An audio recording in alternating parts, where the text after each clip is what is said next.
India's number 1 varicose veins hospitals ఐబీసీను సంప్రదించండి. మీ నొప్పి లేని ప్రయాణాన్ని ప్రారంభించండి. హాయ్ శ్రీత గారు. హాయ్ అండి.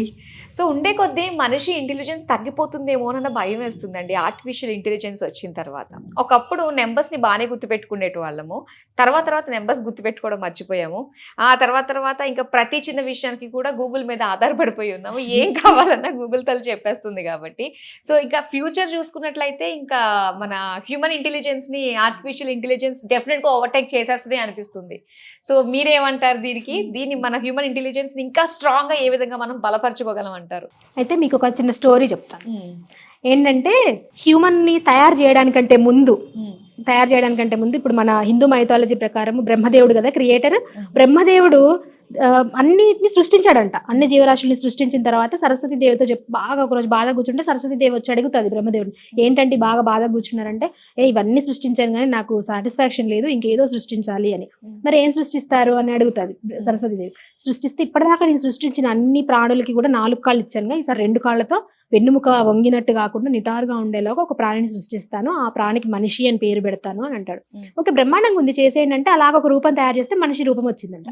మనిషి రూపం వచ్చిన తర్వాత ఇప్పుడు ఏం చెప్తాడు బ్రహ్మదేవుడు, ఇంకా ఆలోచిస్తూ ఉంటాడు. మళ్ళీ సరస్వతిదేవి, ఇంకేమిటి మీరు అనుకున్నారు, రూపం సృష్టించారు కదా, ఇంకేంటి అని అంటే, ఈ మనిషికి ఒక అద్భుతమైన ఆయుధాన్ని ఇద్దాం అనుకుంటున్నా, ఈ ఆయుధం తోటి మనిషి ఎవరినైనా జయించవచ్చు, ఈవెన్ నన్ను కూడా జయించవచ్చు అని అంత గొప్ప ఆయుధాన్ని ఇద్దాం అనుకుంటున్నా అని చెప్తాడు అనమాట. అప్పుడు సరస్వతిదేవి అంటది, ఎప్పుడైనా హస్బెండ్ ఒకటి చేస్తా అంటే వైఫ్ వద్దొద్దు అంటది కదా. అదే సినారియోలో సరస్వతిదేవి ఏమంటదంటే, ఎందుకండి మీరు సృష్టించాలనుకున్నారా, సృష్టించారు, మళ్ళీ ఈయనకు ఆయుధం ఇస్తా, మళ్ళీ నన్నే జయిస్తాడు అంటున్నారు, మన మీదకి వచ్చేలాగా మనకెందుకు, ఆయుధం వద్దు ఏమొద్దు అలాగే ఉంచండి అంటే, లేదు నేను సృష్టించిన సృష్టి మీద నాకే నమ్మకం లేకపోతే ఎలాగా, అంత గొప్ప ఆయుధం ఇవ్వకపోతే ఈ మనిషికి అసలు వాల్యూనే ఉండదు, కాబట్టి ఖచ్చితంగా ఇచ్చి తీరాలి అని అంటాడు.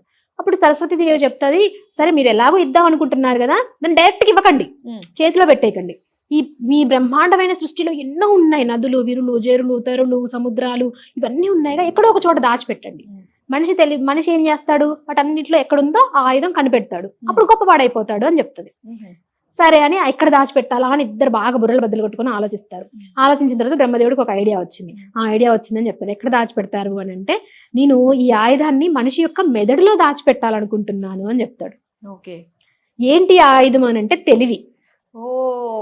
అంటే ఈ ప్రపంచంలో, అంటే ఈ సృష్టిలో ఉన్న ఏ జీవికి లేనటువంటిది మనిషికి మాత్రమే ఉన్నటువంటిది ఏంటిదంటే తెలివి.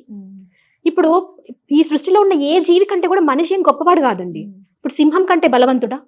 కాదు. ఏనుగు కంటే బలవంతుడా? కాదు. ఒక జింక కంటే వేగంగా పరిగెత్తగలడా?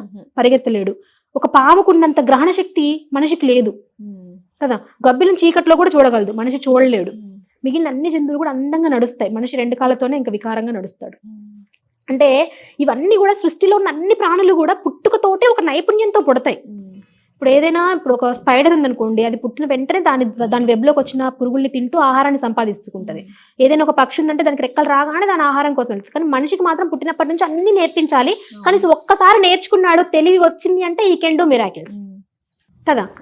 ఇలాగ సృష్టించబడినటువంటి మనిషికి ఉన్నటువంటి అద్భుతమైన ఆయుధమే తెలివి. ఈ తెలివితోటే ఈ సృష్టిలో ఉన్న అన్ని జీవుల్ని కూడా కంట్రోల్ చేయగలుగుతున్నాడు. ఇలాంటి అద్భుతమైన తెలివితోటే ఇప్పుడు ఆర్టిఫిషియల్ ఇంటెలిజెన్స్ కూడా కనిపెట్టాడు. ఈ ఇంటెలిజెన్స్ కూడా ఒక హ్యూమన్ బ్రెయిన్ నుంచి వచ్చింది. అవును. కాబట్టి ఈ ఆర్టిఫిషియల్ ఇంటెలిజెన్స్ హ్యూమన్ బ్రెయిన్ ని డామినేట్ చేసేంతగా అయితే ఉండకపోవచ్చు. ఎందుకంటే ఆ ఇంటెలిజెన్స్ పనిచేయాలంటే కూడా, ఈ ఆర్టిఫిషియల్ ఇంటెలిజెన్స్ పనిచేయాలంటే కూడా ఒక హ్యూమన్ బీయింగ్ పనిచేయాలి. పనిచేసినప్పుడే మళ్ళీ అది పనిచేస్తుంది. ఇక్కడ హ్యూమన్ బ్రెయిన్ ఎలా ఉంటుందంటే, మళ్ళీ ఒక సూపర్ కంప్యూటర్ తో వర్క్ చేస్తేనే మనం ఏమనుకుంటామంటే, వావ్ ఈ సూపర్ కంప్యూటర్ ఎంత ఇన్ఫర్మేషన్ ని గుర్తుపెట్టుకోగలుగుతుంది అనుకుంటున్నాం. కానీ అలాంటి 100 సూపర్ కంప్యూటర్లు హ్యూమన్ బ్రెయిన్ లో ఉన్నాయి. అంత ఎక్కువ కెపాసిటీ ఉంది హ్యూమన్ బ్రెయిన్ కి. కానీ మనిషి దాన్ని గుర్తించట్లేదు, దానికి ట్రైనింగ్, సరైన ప్రాపర్ ట్రైనింగ్ ఇవ్వట్లేదు. ఇవ్వకోకుండా మనం ఇంతకు ముందు మీరు అన్నట్టుగా ఫోన్ లేనప్పుడు ఎన్ని ఫోన్ నెంబర్లు గుర్తుపెట్టుకునే వాళ్ళము. ఇప్పుడు ఫోన్ వచ్చిన తర్వాత జస్ట్ సేవ్ చేసేస్తున్నాం, కాంటాక్ట్స్ సేవ్ చేసినాం కాబట్టి బ్రెయిన్ కి పని చెప్పట్లేదు. కానీ పని చెప్పినప్పుడు, మనం మన బ్రెయిన్ ని యూజ్ చేసినప్పుడు, మన ఆర్టిఫిషియల్ ఇంటెలిజెన్స్ ని మించి మన బ్రెయిన్ పనిచేస్తుంది. ఓకే, కానీ మనం ఇప్పుడు బ్రెయిన్ యూజ్ చేసేది కూడా చాలా తక్కువ పర్సెంటేజ్ అంటారు. 100%లో ఎంతో ఒక 1 or 2-3% మనం యూజ్ చేస్తామంటారు. కానీ మిగతా పర్సెంటేజ్ యూజ్ చేయకపోవడానికి కారణం ఏంటి? మన మైండ్ కూడా అప్గ్రేడేషన్ కావాల్సిందేనా? అంటే ఇప్పుడు మన ఐన్స్టీన్ లాంటి గొప్ప గొప్ప సైంటిస్ట్ కూడా బ్రెయిన్ లో బిలో 10% వాడారు. వాడితేనే ఆయన గొప్ప సైంటిస్ట్ అయ్యాడు. ఈ ప్రపంచంలో ఇప్పటికీ గుర్తుపెట్టుకునే సైంటిస్ట్ అయ్యాడు. అంటే మనం ఎంత బ్రెయిన్ పర్సంటేజ్ వాడుతున్నట్టు, అంటే బ్రెయిన్ కి కెపాసిటీ ఉంది కానీ మీరు దాన్ని ఎలా వాడుతున్నారు, దేంతో నింపుతున్నారు, అంతే కదా. ఇప్పుడు మన దగ్గర ఒక బౌల్ ఉందండి, ఈ బౌల్ నిండా వాటర్ వేసాను అనుకోండి, దాని వాల్యూ ఎంత ఉంటుంది, 10 రూపీస్ ఉంటుంది. అదే బౌల్ నిండా పాలు వేసాను అనుకోండి, దాని వాల్యూ ఏమవుతుంది, ఇంకొక 20 రూపీస్ పెరుగుతుంది. అదే బౌల్ నిండా తేనె పోసాను, ఎంత వాల్యూ ఉంటుంది, కొంచెం పెరుగుతుంది. అదే బౌల్ నిండా నేను బంగారం పెట్టాను, వాల్యూ ఏమవుతుంది, ఇంకా పెరుగుతుంది. మన బ్రెయిన్ లో కూడా మనం ఏం నింపుతున్నాం, అది ఎంత పర్సంటేజ్ అయినా కానివ్వండి, మనం ఎంత నింపుకుంటూ ఏం నింపుతున్నాం. మనం ఎంతసేపటికి సెల్ ఫోన్ లో స్క్రోల్ చేస్తూ కిలోమీటర్లు స్క్రోల్ చేసుకుంటూ వెళ్ళిపోతూ అందులో ఉన్న ఇన్ఫర్మేషన్ నింపుతున్నాం. అదేం ఉపయోగపడేది కాదు. కానీ ఏదైతే నాలెడ్జ్డ్ ఇన్ఫర్మేషన్ ఉంటుందో, ఏదైతే ఎక్కువ మనం తెలుసుకోవాలి, మన లైఫ్ లో పైకి రావాలంటే ఏం నేర్చుకోవాలో, వాటితో మన బ్రెయిన్ ని నింపినాం అనుకోండి, మనం ఎక్కువ జీనియస్ అవుతాం. అట్లా మన బ్రెయిన్ ని మనం అప్గ్రేడ్ చేసుకోవాల్సింది ఎలాగా, పర్సంటేజ్లలో కాదు, మనం తెలుసుకునే నాలెడ్జ్ లో మనం అప్గ్రేడ్ చేసుకుంటూ వెళ్ళాలి. ఓకే. సో దాని గురించి ఎప్పటికప్పుడు కరెంట్ అఫైర్స్ మనం తెలుసుకోవాలి, ఏం జరుగుతుందో, అంటే మన గ్రోత్ కి ఏం కావాలో దాని తగ్గట్టుగా మనం ప్రాక్టీస్ చేయాలి. అవును. ఓకే. అయితే ఎప్పటికప్పుడు మనం ఇలాంటివి ఇన్ఫర్మేషన్ అంతా కూడా తీసుకుంటూ మన బ్రెయిన్ ని ఎప్పటికప్పుడు షార్ప్ గా అప్గ్రేడ్ చేసుకుంటూ ఎలా ఉండాలంటారు? ఎప్పటికప్పుడు మనం అప్గ్రేడ్ అవ్వాలనంటే మనం అప్డేట్ అవుతా ఉండాలి. ఇప్పుడు ఏం జరుగుతుంది, ఇప్పుడు ఎగ్జాంపుల్ కి ఒక సాఫ్ట్వేర్ ఎంప్లాయీ ఉన్నాడు అనుకోండి, ఆయన ఏదో ఒక సాఫ్ట్వేర్ నేర్చుకుని ఆ జాబ్ లోకి వస్తాడు. ఆ జాబ్ కొంతకాలం చేస్తాడు, చేసిన తర్వాత వేరే సాఫ్ట్వేర్ వస్తుంది ఆబ్వియస్ గా. ఈ సాఫ్ట్వేర్ ఎంప్లాయీ ఆ నెక్స్ట్ సాఫ్ట్వేర్ కి స్విచ్ అయ్యి నేర్చుకోవాల్సిందే. అంటే ఒక లెర్నింగ్ యాటిట్యూడ్ లో ఉండాలి, నేర్చుకునే యాటిట్యూడ్ ఉండాలి. ఎప్పుడు నేను ఇది నేర్చుకున్నాను, నాకు ఈ జాబ్ వచ్చింది కాబట్టి ఇంతే, నేను ఫిక్స్డ్ ఇక్కడతోనే ఇదే సాఫ్ట్వేర్ మీద నేను చేస్తా అంటే కుదరదు.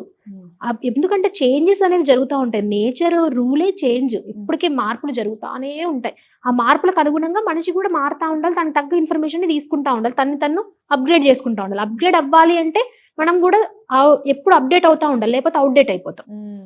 ఇప్పుడు ఇంతకుముందు పెళ్లిళ్ళకి ఫోటోలు తీయాలి అంటే ఏం చేసేవాళ్ళు, ఒక కెమెరామ్యాన్ ని మాట్లాడేవాళ్ళు, అప్పుడు ఒక మామూలు కెమెరాలు వాడేవాళ్ళు, ఆ కెమెరాతో ఫోటోలు తీసేవాళ్ళు. తర్వాత సెల్ ఫోన్ లోనే ఫోటోలు తీసేంత టెక్నాలజీ వచ్చిన తర్వాత ఇప్పటికి కూడా ఒక కెమెరామ్యాన్, నా దగ్గర పాత్ ఆఫ్ కెమెరా ఉందండి, ఆ కెమెరాలో ఎన్ని పెళ్లిళ్ళు తీసానో కాబట్టి నేను ఇప్పుడు కూడా అదే కెమెరా పట్టుకొచ్చి మీ పెళ్లికి తీస్తే బ్రహ్మాండంగా వస్తాయి ఫోటోలు అంటే ఇప్పుడు ఎవరైనా తీయించుకుంటారు? ఎవరు తీయించుకోరు. ఏమంటారు, ఇప్పుడు లేటెస్ట్ కెమెరా ఉందా నీ దగ్గర, ఆ కెమెరాతో తీయగలుగుతావా, నీకు ఎంత స్కిల్ ఉందా, ఇవన్నీ అడిగి తీపించుకుంటున్నావు. అంటే ఏమైంది, నువ్వు ఇంతకు ముందు విషయాలలో నువ్వు బాగా దిట్టయి ఉండొచ్చు, కానీ ఇప్పుడు ఈ జనరేషన్ లో నువ్వు రాణించాలంటే ఇప్పుడు దానికి నువ్వు స్విచ్ అయ్యి ఉండాలా, ఇప్పుడు ఉన్నటువంటి దానికి నేర్చుకుని ఉండాలా. ఇవన్నీ నేర్చుకోవాలంటే మనకు ఫస్ట్ ఉండాల్సింది ఏంటంటే ఆ నేర్చుకునే యాటిట్యూడ్ ఉండాలి. చాలా మందికి ఆ యాటిట్యూడ్ ఉండదు. నాకు తెలిసిన విషయమే ఇదే కరెక్ట్ అంతే, కానీ మళ్ళీ నేను నేర్చుకోవాల్సిన అవసరం లేదనుకుంటారు. అలాగే ఎవరైతే నేర్చుకోరో, ముందుకి సాగరో వాళ్ళు మాత్రం ఖచ్చితంగా అక్కడ ఆగిపోతారు. ఇప్పుడు సాఫ్ట్వేర్ ఉద్యోగాలలో చాలా మందిని ఫైర్ చేస్తున్నారంటే వాళ్ళు అప్డేట్ అవ్వట్లేదు. వాళ్ళకి అప్డేట్ అయిన ఎంప్లాయీ కావాలి, ఏం చేస్తారు, ఫైర్ చేస్తారు, వేరే వాళ్ళని తీసుకుంటూ ఉంటారు. నోకియా అనేది దీనికి బెస్ట్ ఎగ్జాంపుల్. మంచి ఫస్ట్ నోకియా ఫోనే కదండి అందరి దగ్గర ఉండేది, కీప్యాడ్ ఫోన్స్. తర్వాత ఎప్పుడైతే ఇవి వచ్చాయో, స్మార్ట్ ఫోన్స్ వచ్చినప్పుడు నోకియా ఏం చేసింది, స్మార్ట్ ఫోన్ కాదు మాది బ్రాండెడ్ ఫోన్, నా ఫోనే వాడతారని కీప్యాడ్ లోనే ఉంచుకుంటే స్మార్ట్ ఫోన్స్ వచ్చాయి, అందరు స్మార్ట్ ఫోన్ కి స్విచ్ అయ్యారు, స్మార్ట్ ఫోన్ తీసుకుని వాడుకుంటున్నారు. అప్పుడు నోకియా అనేది కనబడకుండా అయిపోయింది. ఎందుకని, అది నేర్చుకోలేదు, అప్డేట్ అవ్వలేదు, కాబట్టి అవుట్డేట్ అయింది. మనిషి కూడా ఎప్పటికప్పుడు నేర్చుకుంటూ తనని తను పాలిష్ చేసుకోవాలంటే ఇప్పుడు ప్రజెంట్ జనరేషన్ లో ఏముందో దాన్ని నేర్చుకుంటూ ముందుకెళ్ళాలి. అంతేగాని నాకు ఒక విషయం తెలుసు నేను అక్కడే ఆగిపోతా, అది చాలా గొప్పది అని అంటే అది గొప్పదే అయి ఉండొచ్చు, అప్పుడు పనిచేసింది కానీ ఇప్పుడు పని చేయదు. ఇప్పుడు ఏం అవసరమో అది నువ్వు నేర్చుకోవాలి. కరెక్ట్, కాలంతో పాటు మారుతూ ఉండాల్సిందే. సో మెయిన్ దీనికి ఐ నో యాటిట్యూడ్ పనికిరాదు, లిజనింగ్ యాటిట్యూడ్, లెర్నింగ్ యాటిట్యూడ్ అనేది ఖచ్చితంగా ఉండాలి. చాలా మంచి విషయాలు తెలియజేసినందుకు thank you so much. Thank you అండి.